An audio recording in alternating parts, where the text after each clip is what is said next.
Cred că mai a rămas cineva pe care nu l-am menționat la deschidere dintre cei care nu obișnuiesc să vină sabat aici.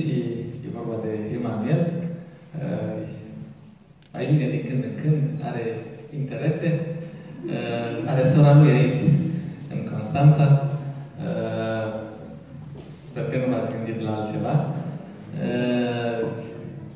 Da? Și ne bucurăm că este cu noi și de câte ori vine, cântă la pian, cântă într-un mod frumos. De asemenea, ne bucurăm că este și Denisa, vine rar în vacanță.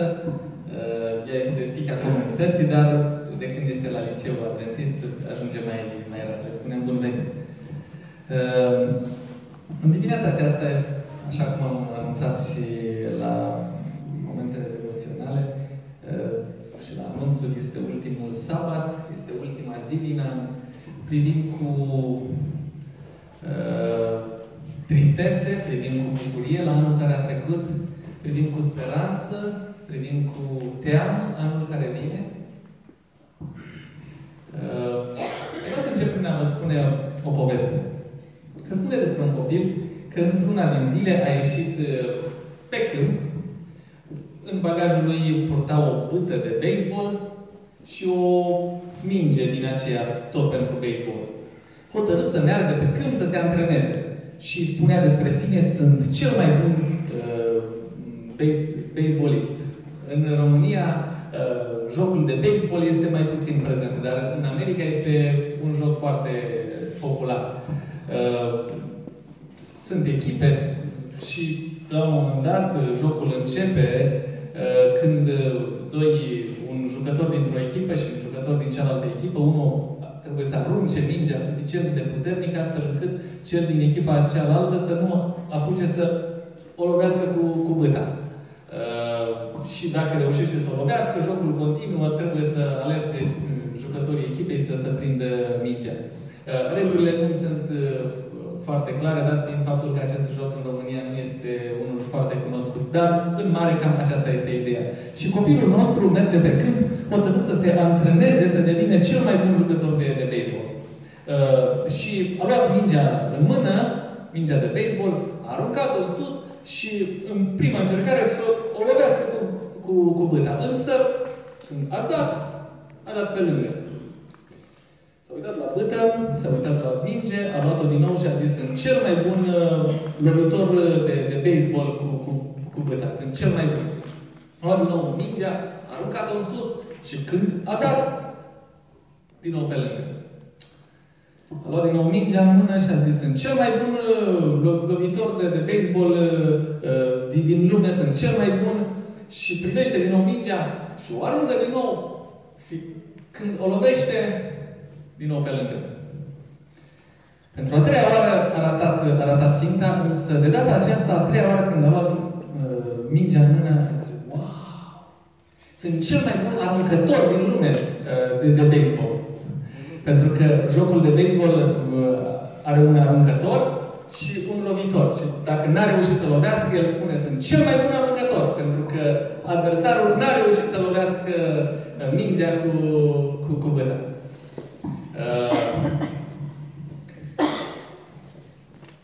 Este ultimul sabat din an. Ultima zi. Am avut 12 luni bune, am avut 12 luni mai puțin bune. Cum preconizăm anul care ne stă în față? Cred că diferența între a stabili că a fost bun ține sau a fost rău, că va fi bine sau că va fi rău, ține și de o anumită atitudine pe care o vom avea sau pe care o avem față de anumite evenimente. Așa cum copilul, aceeași realitate, putea să fie trist că nu a lovit, însă din faptul că nu a lovit a zis, sunt cel mai bun aruncător. Nu sunt cel mai bun lovit. Nu excelez la punctul de lovire a mingei, dar excelez la aruncare, pentru că n-a reușit să lovească mingea. Da? În același mod putem privi multe realități din viața noastră. Putem realitățile pot să ne doboare sau pot să ne înalțe.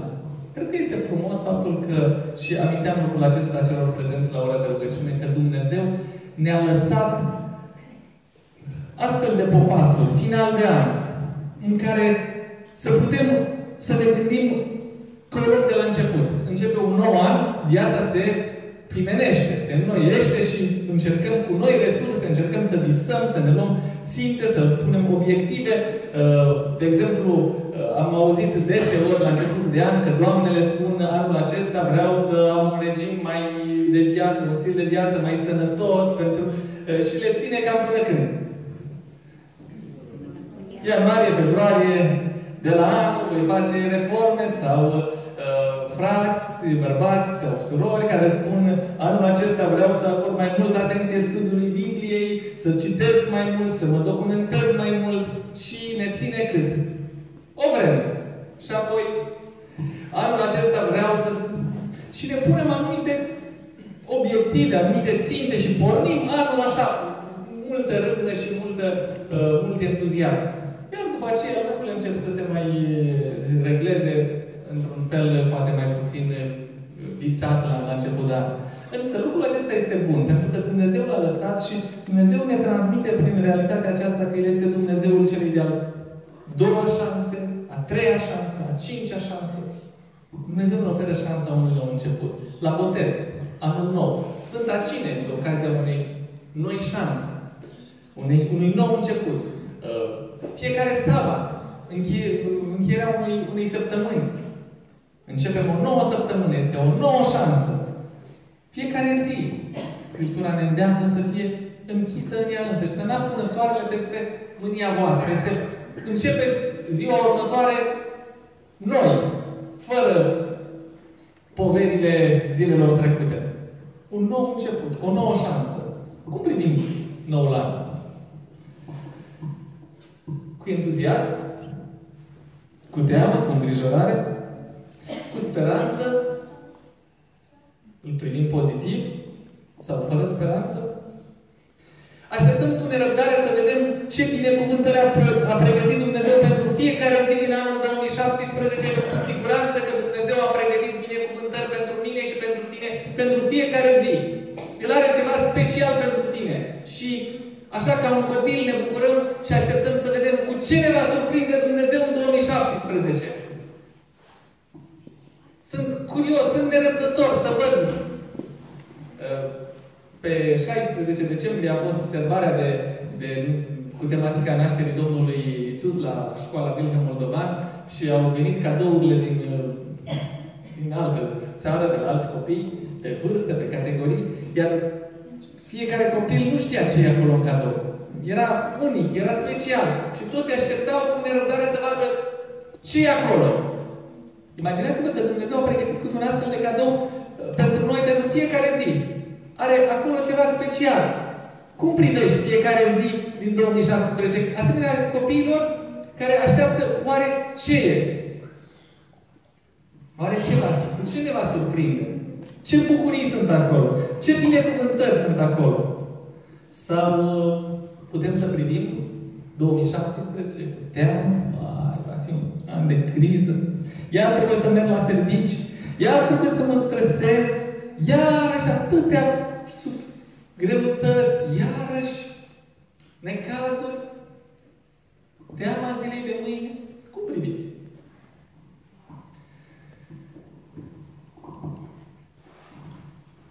Atitudinea noastră schimbă modul în care putem depăși fiecare zi și o putem face frumoasă sau o putem face urâtă. Putem deveni chiar proprii noștri profeți. Adică să spunem, anul viitor va fi groaznic. S-ar putea să îmi pierd serviciu pentru că se fac restructurări, s-ar putea să am necazuri, o să mai îmbătrânesc un an, o să mă îmbolnăvesc și să devii propriul tău profet. În direcția aceasta să te îndrepți și asta să ți se întâmplă.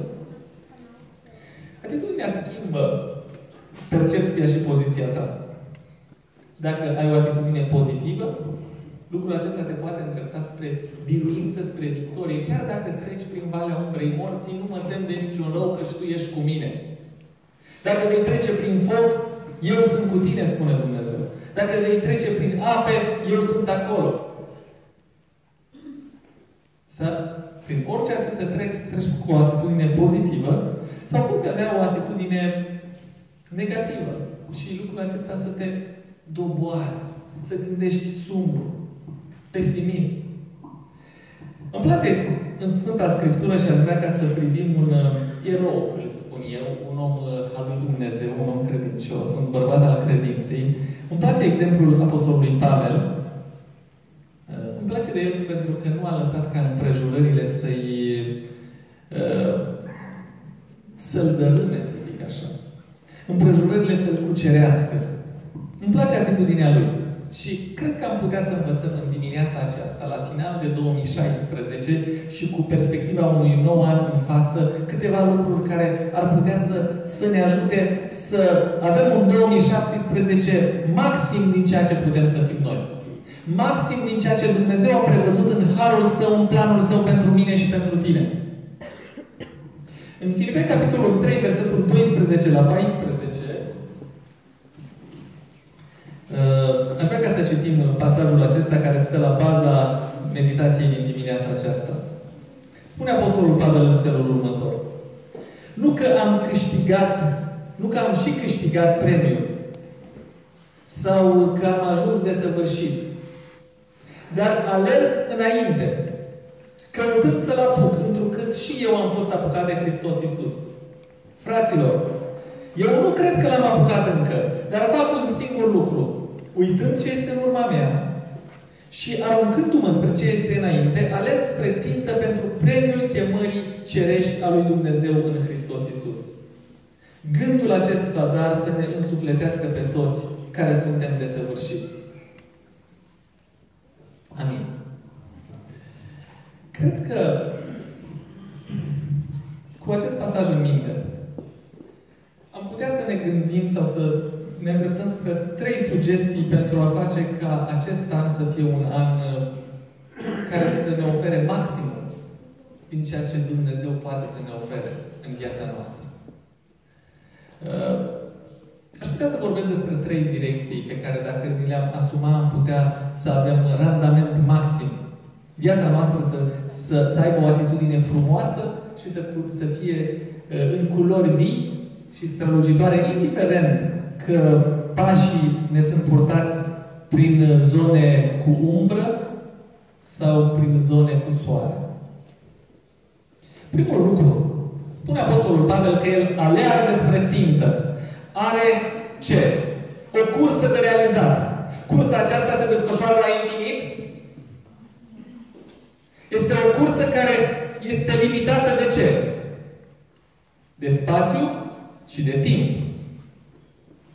Pavel spune, am o cursă de realizat. Și cursa aceasta se realizează într-un timp dat și într-un spațiu dat. Cred că primul principiu la care ar trebui să ne gândim în dimineața aceasta și la popasul acesta, la hotarul acesta dintre ani, este faptul că să recunoaștem valoarea timpului. Realitatea aceasta și privind faptul că suntem într-o cursă, să conștientizăm faptul că timpul are valoare. Recunoaște faptul că ești vremelnic. Să recunoaștem faptul acesta că alergarea noastră ține de un timp și de un spațiu. Iar acest fapt să ne conducă la faptul că timpul pe care îl avem este valoros.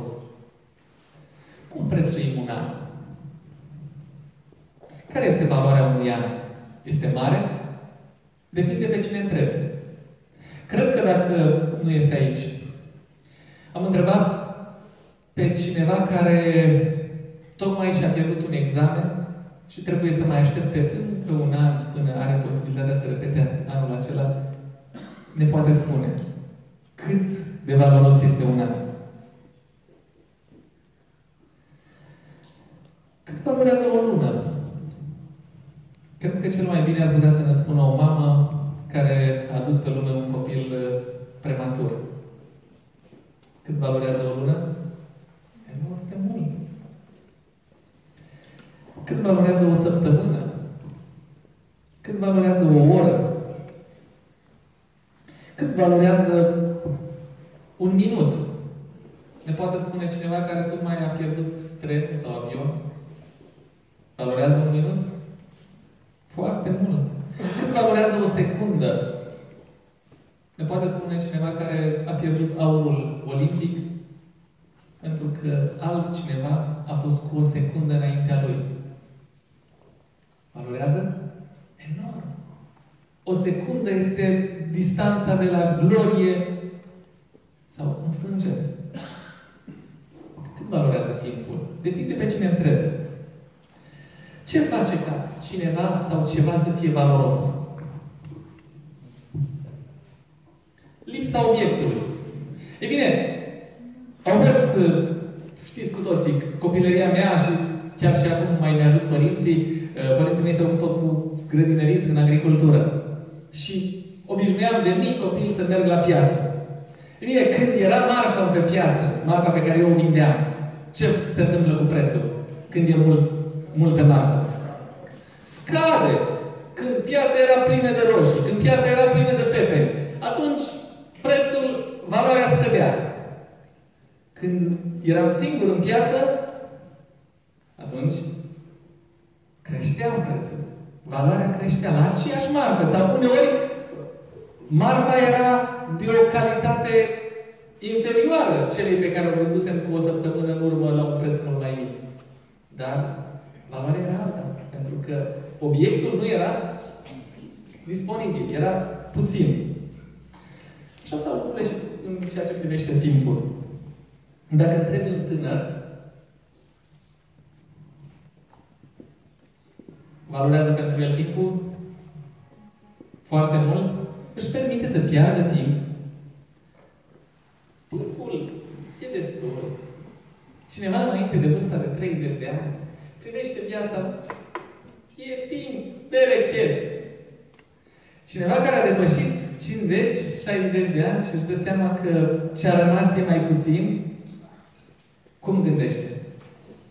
Își dă seama că intră în criză.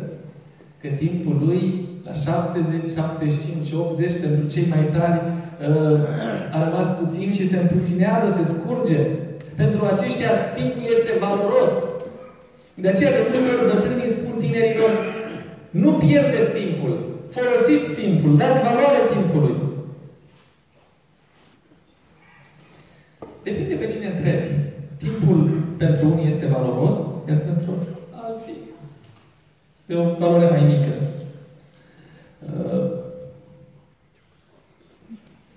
Cu cât este mai mare diferența dintre generații, cu atât este mai mare diferența dintre valoarea pe care acesta o oferă timpului. Adică, dacă cineva este... Dacă luăm o persoană de 70 de ani și o punem față în față cu un copil de 5 ani, cum stă valoarea? Copilul spune, am timp până la 70 de ani. E o veșnicie. Bătrânul cum zice? 70 de ani au trecut ca un abur. Parcă ieri eram de vârsta lui. Hai, dacă aș mai da timpul înapoi, dacă aș mai avea... Și începe să facă din câteva clipe pe care le mai are câțiva ani, ce n-a făcut o viață întreagă. Statisticienii, cei care se ocupă cu statisticile, au ajuns la concluzia că durata medie de viață a omului astăzi este undeva la 76 de ani. Dacă ești sub 30 de ani, dai o anumită valoare timpului. Până la 76 de ani, mai e.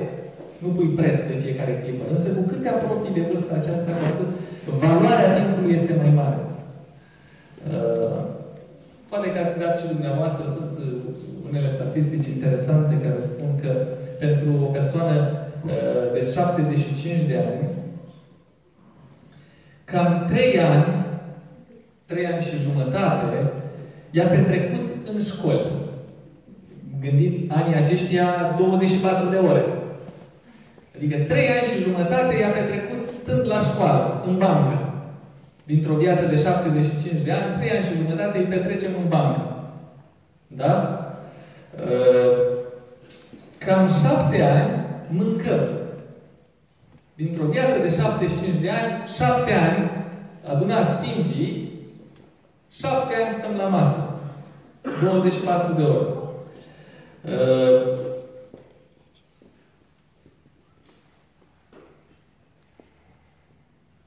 5 ani am stat la volan sau în mijloace de transport în comun sau în avion, în mijloace de călătorie. 5 ani de zile am stat am condus mașina. 5 ani am vorbit unul cu altul. E drept, unii mai mult, alții mai puțin, dar cam 5 ani de zile i-am petrecut vorbind. Și unul despre altul, cine mai știe, da. Un an l-am petrecut recuperându-ne după o boală. E drept, și aici, dar media, la un an am fost în convalescență să ne refacem după diverse boli. 3 ani am citit cărți, reviste, ziare. 12 ani ne-am amuzat sau ne-am uitat la televizor sau am privit filme, la pescuit sau diverse amuzamente, distracții. Într-o viață de 75 de ani, 14 ani i-am petrecut dormind.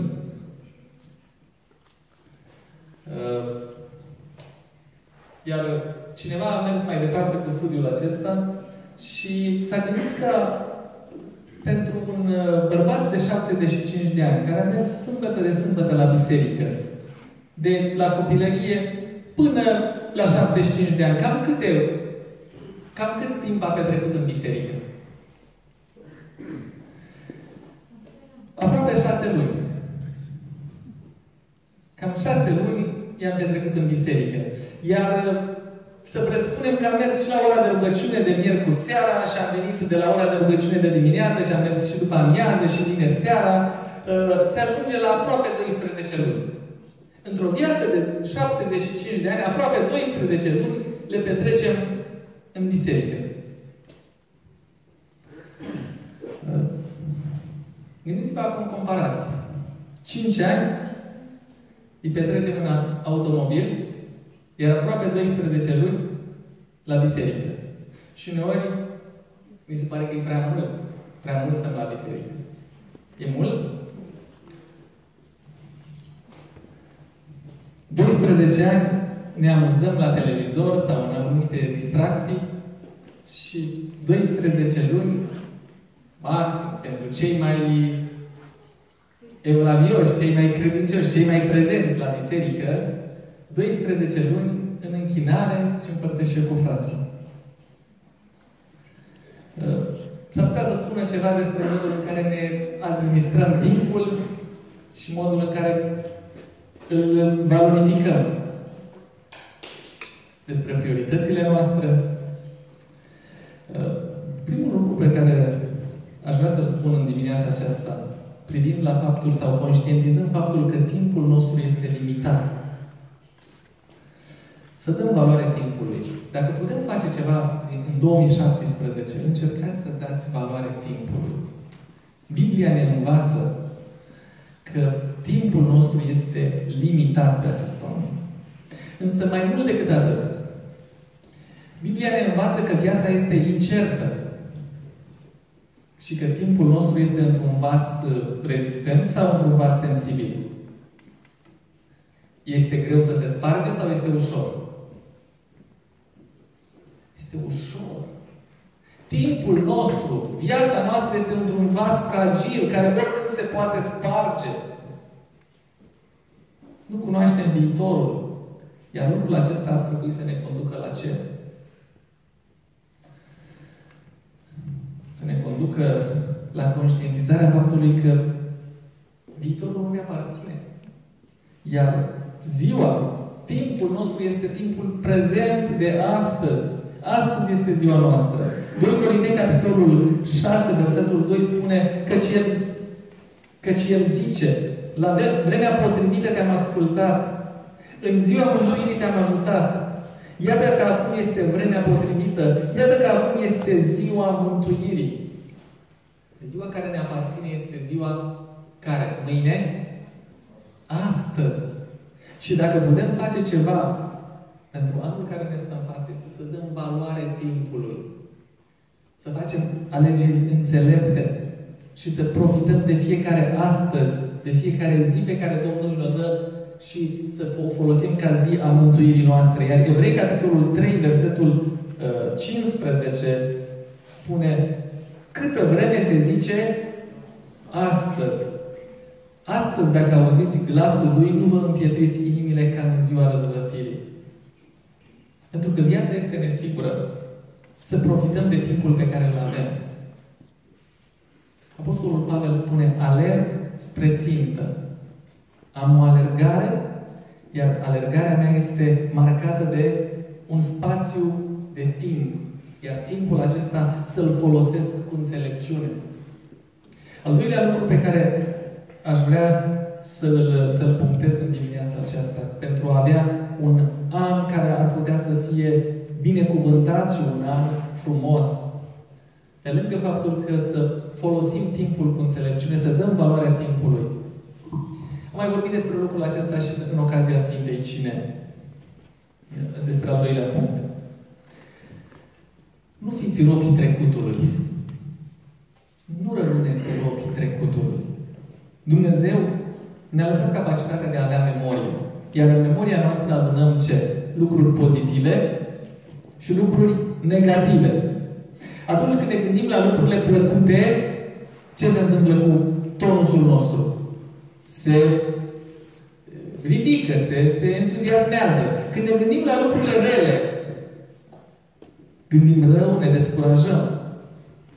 Este foarte important ca să lăsăm trecutul în urmă, pentru că de cele mai multe ori, în memoria noastră, ne vine în minte trecutul cu aspectele lui mai puțin plăcute. Trecutul nostru urât. Dacă insistăm pe lucrurile negative, ne vom simți rău, ne vom descuraja și vom cădea. Spuneam la ocazia Sfintei Cine că nu ar trebui să ne uităm foarte mult la trecutul nostru. Pentru că atunci când te uiți în urmă, ce se întâmplă?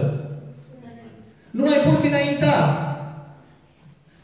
Nu poți merge de andaratele. Și dacă mergi de andaratele, te împiedici și cazi. De ce cazi? Pentru că te-ai uitat în trecut.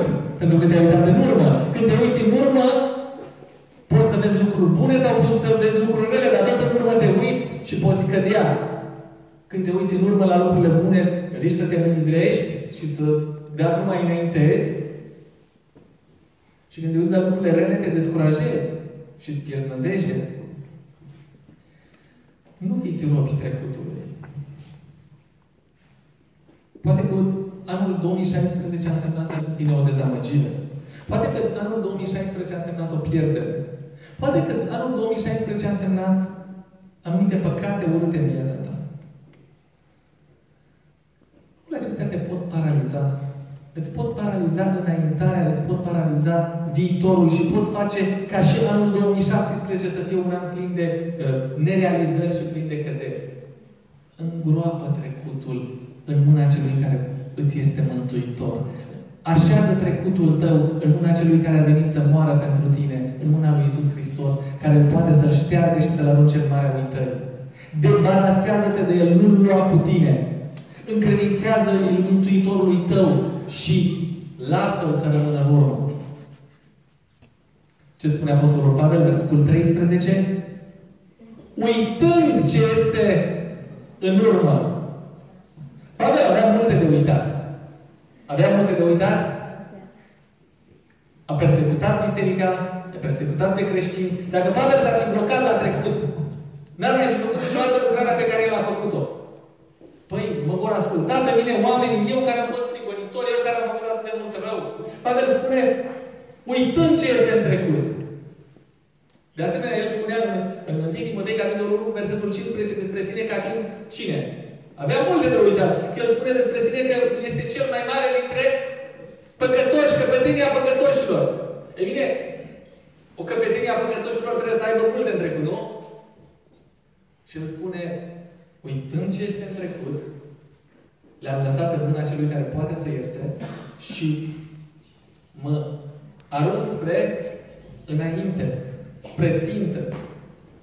Încredințează trecutul pentru iertare în mâna lui Dumnezeu.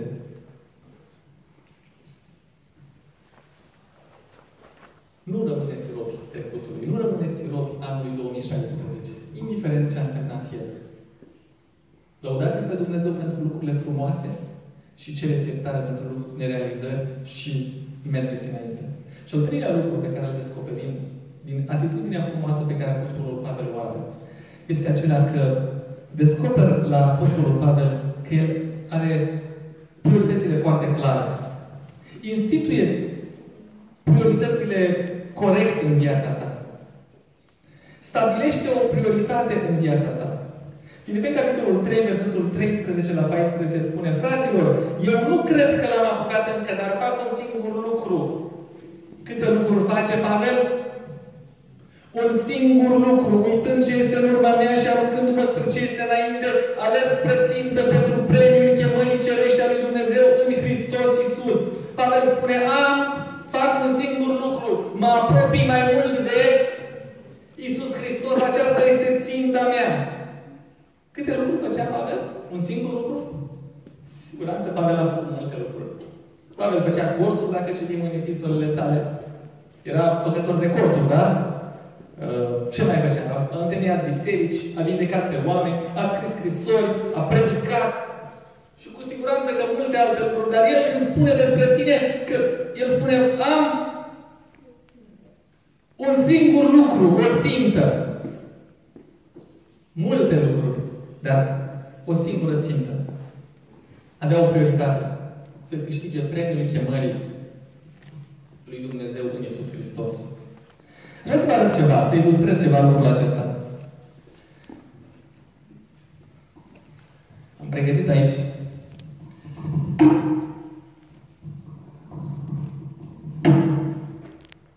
am aici un borcan și am aici niște pietre. Sunt pietre mai mari și pietre mai mici. Ce credeți? Pot să umplu borcanul acesta? Cu siguranță că îl pot umple cu pietre.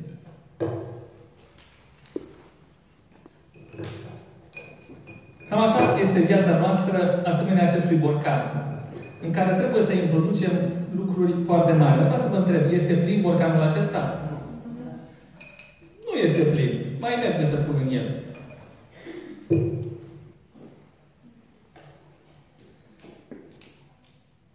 Dacă aș fi încercat să pun invers, dacă puneam întâi boabele acestea de fasole și apoi să fi încercat să pun, nu mai intrau. Dar acum, după ce am pus pietrele,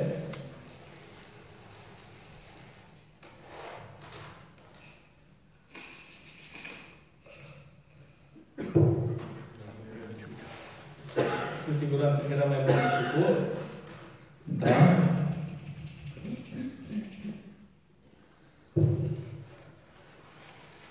S-a umplut borcanul?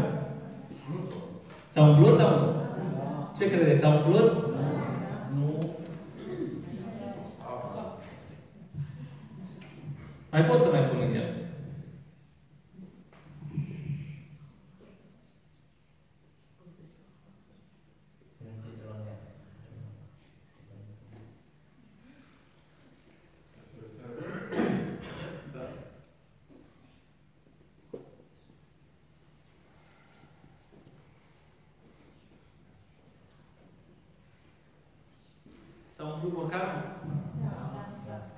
Eu am încercat să le introduc în borcan în ordinea corectă pentru ca să câștigăm timp. Însă dacă aș fi folosit o altă ordine, nu aș fi reușit să le introduc. Este important ca lucrurile mari, pietrele, să zic așa, să fie puse primele. Ca lucrurile valoroase să fie prioritate în viața ta. Și Pavel spune: am o singură prioritate. Aceasta este Iisus Hristos. Aceasta este prioritatea vieții mele. Iisus Hristos să fie în viața mea și după aceea toate celelalte lucruri. Domnul Iisus Hristos în Matei capitolul 6, versetul 33 spune: căutați mai întâi împărăția cerurilor și toate celelalte lucruri își vor găsi locul în viața voastră. Mai întâi, Iisus Hristos. Dacă ar fi să transmit un mesaj și o direcție pentru anul 2017, în ceea ce mă privește și inspirat din Scriptură în ceea ce vă privește pe dumneavoastră, organizați-vă prioritățile în jurul lui Iisus Hristos. De El avem nevoie. El este prioritatea. Faceți din El prioritate. Faceți din apropierea și cunoașterea Lui prioritate. Am un singur lucru. O singură prioritate, așa cum spune Apostolul Pavel. Iisus Hristos, să mă apropii de El. Să ajung la ținta chemării care este Iisus Hristos. Fă din Hristos prioritatea vieții tale. El este singurul care poate să-ți lumineze viața. El este singurul care poate să-ți dea belșug. El este singurul care poate să-ți schimbe atitudinea. El este singurul care poate să te ajute atunci când treci prin încercări, prin greutăți.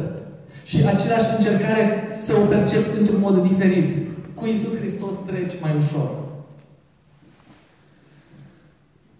Alerg spre țintă, spre Iisus Hristos. Un singur lucru fac. În dimineața aceasta, dacă ar fi să concluzionez 3 direcții pe care să le avem în vedere în anul 2017. Încercați să recunoașteți valoarea timpului, conștienți fiind de faptul că suntem trecători. Puneți preț pe timp. Folosiți-l eficient și dați valoarea lui, valoare care să ne conducă spre veșnicie. Să ne ofere, să avem beneficiu maxim de pe urma fiecărui minut pe care îl trăim pe acest pământ. Conștientizați faptul că sunteți trecători și dați valoare timpului. Nu rămâneți rob trecutului. S-a întâmplat în trecut. Încredințează-l celui care poate să ierte și mergi mai departe. Privind spre țintă și așează-ți prioritățile într-un mod corect. Fă din Iisus Hristos prioritatea vieții tale. Se povestește despre o femeie săracă care își trăia ultimele zile în locuința pe care o avea închiriată, primise mai multe somații de la proprietar că dacă nu plătește chiria va trebui să fie scoasă în stradă. Și-a căutat de lucru, nu și-a găsit, nu avea posibilități să-și plătească chiria. Și într-una din după amieze, spre seară, era singur acasă și a prins o lumânare pentru ca să se bucure de ceva lumină, gândind că dacă cineva va veni să vadă că este întuneric și să nu cumva să fie proprietarul să o dea afară din casă. În timp ce lucra prin cameră, prin casă, a auzit bătăi la ușă și s-a gândit, e proprietarul precis și vine să mă dea afară din casă. A stins lumina și a stat în liniște. Bătăile au continuat, ea n-a mai mișcat nimic, în liniște, pentru ca la un final să nu se mai audă bătăile la ușă, a auzit pașii cum se depărtează de casa ei și bucuroasă că a mai scăpat de o zi fără să fie evacuată din casă. Însă când a privit pe geam, a descoperit că era o altă persoană. S-a interesat ca să descopere că omul acela auzise de necazul ei și venise tocmai ca să o ajute și să-i plătească datoria și chiria. De atât de multe ori ne asemănăm cu femeia aceasta. Iisus Hristos stă la ușa inimii noastre și bate. El în Scriptură spune, stau la ușă și bat. Dacă aude cineva glasul meu și deschide, voi intra la el, voi cina cu el și el cu mine. Iisus Hristos stă la ușa inimii tale și El ar vrea ca să schimbe imaginea anului care stă în față. Ar vrea ca să-ți schimbe atitudinea, ar vrea ca să-ți dea belșug, ar vrea ca să-ți dea binecuvântare, ar vrea ca să-ți înfrumusețeze viața. Iar noi stăm cu zăvoarele trase. Oare până când? Până când?